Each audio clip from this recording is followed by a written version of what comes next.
தான் எருசலேம் நகருக்கு செல்கிறார் என்பதை திருச்சபை இன்று நமக்கு உணர்த்துகிறது. இப்போது பாடற்குழு தாவீதின் மகனுக்கு ஓசானா என்னும் பாடலை பாடுவர். தந்தை மகன் தூய ஆவியாரின் பெயராலே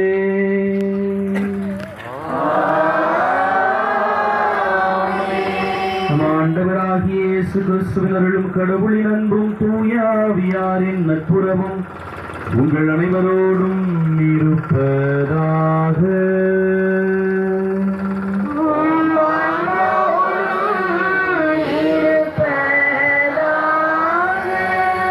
அன்புமிக்க சகோதர சகோதரிகளே, தவக்கால தொடக்கத்தில் இருந்தே தவ முயற்சிகளாலும் பிறரன்பு பணிகளாலும் நம் இதயங்களை தயாரித்தபின் இன்று நாம் ஒன்று கூடியுள்ளோம்.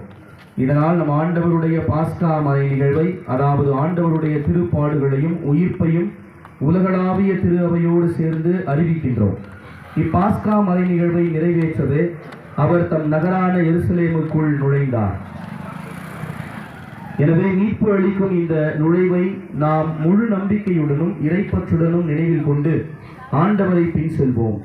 அவருடைய அருளினால் சிலுவையின் பங்கேற்பாளர்களாக மாறி அவருடைய உயிர்ப்பிலும் வாழ்விலும் நாம் பங்கு பெறுவோமாக.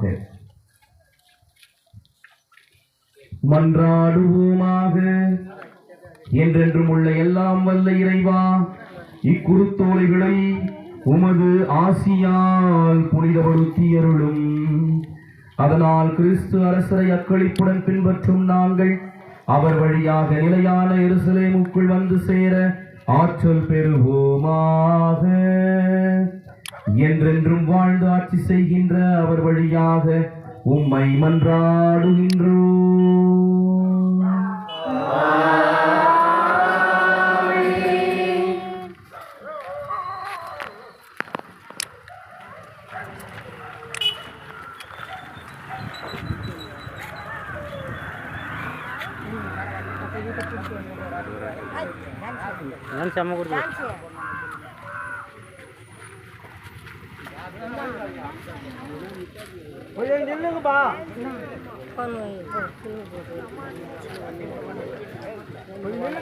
கூட்டிட்டு வந்துடுற வீட்டு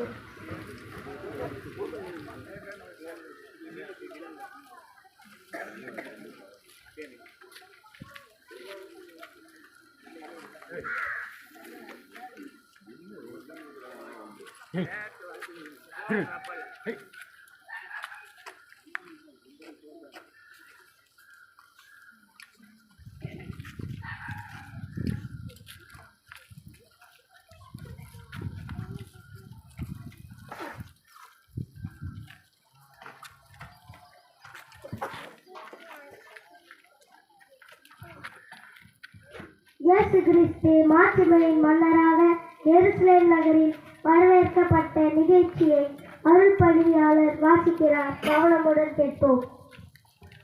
மத்தேயு நற்செய்தியிலிருந்து வாசகம். இயேசு தம் சீடரோடு எருசலேமை நெருங்கி சென்று ஒலிவ மலை அருகில் இருந்த பெத்பெகு என்னும் ஊரை அடைந்த போது இரு சீடர்களை அனுப்பி, நீங்கள் உங்களுக்கு எதிரே இருக்கும் ஊருக்குள் செல்லுங்கள். சென்றவுடனே அங்கே கட்டி வைக்கப்பட்டிருக்கிற ஒரு கழுதையையும் அதனோடு ஒரு குட்டியையும் காண்பீர்கள். அவற்றை அவிழ்த்து என்னிடம் கொண்டு வாருங்கள். யாராவது உங்களிடம் ஏதேனும் சொன்னால் இவை ஆண்டவருக்கு தேவை என சொல்லுங்கள். உடனே அவர் அவற்றை அனுப்பிவிடுவார் என்றார். மகள் சீயோனிடம் சொல்லுங்கள், இதோ உன் அரசர் உன்னிடம் வருகிறார். அவர் எளிமையுள்ளவர், கழுதையின் மேல் ஏறி வருகிறார், கழுதை குட்டியின் மேல் அமர்ந்து வருகிறார் என்று இறைவாக்கினர் உரைத்தது நிறைவேற இவ்வாறு நிகழ்ந்தது. சீடர்கள் போய் இயேசு தங்களுக்கு பணித்தபடியே செய்தார்கள். அவர்கள் கழுதையையும் குட்டியையும் ஓட்டிக் கொண்டு வந்து அவற்றின் மேல் தங்கள் மேலுடைகளை போட்டு இயேசுவை அமரச் செய்தார்கள். பெருந்திரளான மக்கள் தங்கள் மேலுடைகளை வழியில் விரித்தார்கள். வேறு சிலர் மரங்களில் இருந்து கிளைகளை வெட்டி வழியில் பரப்பினர். அவருக்கு முன்னேயும் பின்னேயும் சென்ற கூட்டத்தினர், தாவீதின் மகனுக்கு ஓசன்னா, ஆண்டவர் பெயரால் வருகிறவர் ஆசி பெற்றவர், உன்னதத்தில் ஓசன்னா என்று சொல்லி ஆர்ப்பரித்தனர். அவர் எருசலேமுக்குள் சென்றபோது நகரம் முழுவதும் பரபரப்படைய, இவர் யார் என்னும் கேள்வி எழுந்தது. அதற்கு கூட்டத்தினர், இவர் இறைவாக்கினர் இயேசு கலிலேயாவில் உள்ள நாசரேத்தைச் சேர்ந்தவர் என்று பதிலளித்தனர்.